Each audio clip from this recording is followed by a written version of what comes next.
রাজ্যে বিধানসভা ভোটের আগে ফের সক্রিয় কেন্দ্রীয় তদন্তকারী সংস্থা ইডি। রেশন বণ্টন দুর্নীতি মামলায় বড়সড় অভিযানে এনফোর্সমেন্ট ডিরেক্টরেট। শুক্রবার সকাল থেকেই একযোগে কলকাতা, মুর্শিদাবাদ, বনগাঁ ও হাওড়া সহ রাজ্যের মোট 12 জায়গায় তল্লাশি শুরু করেন কেন্দ্রীয় সংস্থার আধিকারিকেরা। তদন্তকারী সংস্থা সূত্রে খবর, রেশন বণ্টন দুর্নীতি মামলার তদন্তে নেমে বসন্ত কুমার সারাফ নামে এক ব্যবসায়ীর নাম উঠে আসে। অভিযোগ, ওই ব্যবসায়ীর একটি বেসরকারি কোম্পানির মাধ্যমেই রেশনের বিপুল পরিমাণ সামগ্রী পাচার করা হতো। কিভাবে রেশনের চাল গম খোলাবাজারে চলে যাচ্ছিল এবং সেই টাকা কাদের কাছে যেত তা জানতে অভিযান কেন্দ্রীয় এজেন্সির।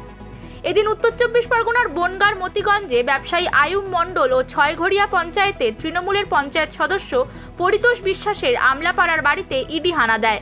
জানা গিয়েছে, আয়ুমের এক্সপোর্ট ইম্পোর্টের ব্যবসা। পেট্রোপোল বন্দর দিয়ে তার বাংলাদেশের সঙ্গে কারবার চলে। পরিতোষের আদি বাড়ি ছয়ঘরিয়া পঞ্চায়েতের খলিতপুরে। তিনিও এক্সপোর্ট ইম্পোর্টের ব্যবসা করেন। বনগাঁ বাটা মোড়ে একটি বড় হোটেল রয়েছে।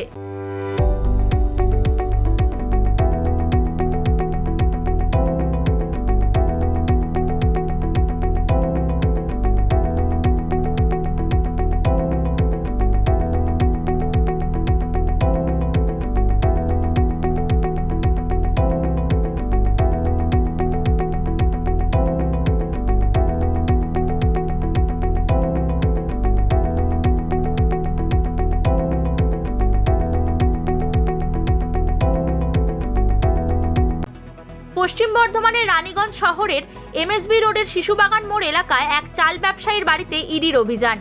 ইডির দলটি একযোগে অজয় কায়াল নামে ওই ব্যবসায়ীর বাড়ি এবং কয়েকটি জায়গায় অভিযান চালায়। ইডি সূত্রে খবর, দুর্নীতির জাল কতদূর বিস্তৃত এবং নেপথ্যে কোন কোন প্রভাবশালী ব্যক্তির হাত রয়েছে তা খতিয়ে দেখতেই এই ম্যারাথন তল্লাশি চালানো হচ্ছে। Bureau report, Hindustan news point.